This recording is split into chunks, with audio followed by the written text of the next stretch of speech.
না, কেউ বলবে সালাম পড়া যাবে না, কেউ বলবে জানাজার পর দোয়া করা যাবে না, কেউ বলবে ফাতিহা করা যাবে না।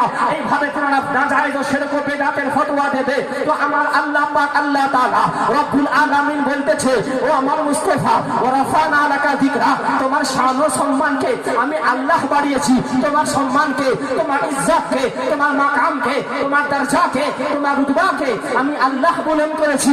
এই কারণে নামাজে বন্ধু তোমার নাও, আযানেতে তোমার নাও, কামাতেতে তোমার নাম, তাসবিহ তাহলিল করতেছো মসজিদেতে তোমার নাম, মাদ্রাসাতে তোমার নাম, খানকাতে তোমার নাম, জলসাতে তোমার নাম, জুলুসে তোমার নাম। ও মুসলমান শোনো শোনো, আরে আমার আল্লাহ তিনার মুস্তাফাকে এই মাকাম দিয়েছে। ও বন্ধু, তারা দুনিয়াতে নামাজ ওটা তো পরে করবে, তার ঘরে বাচ্চা জন্ম নেবার পর তার যে আযান দাও আযান, ও সুন্নতটা মুস্তাফা তোমাকে শুরু করে দেবে।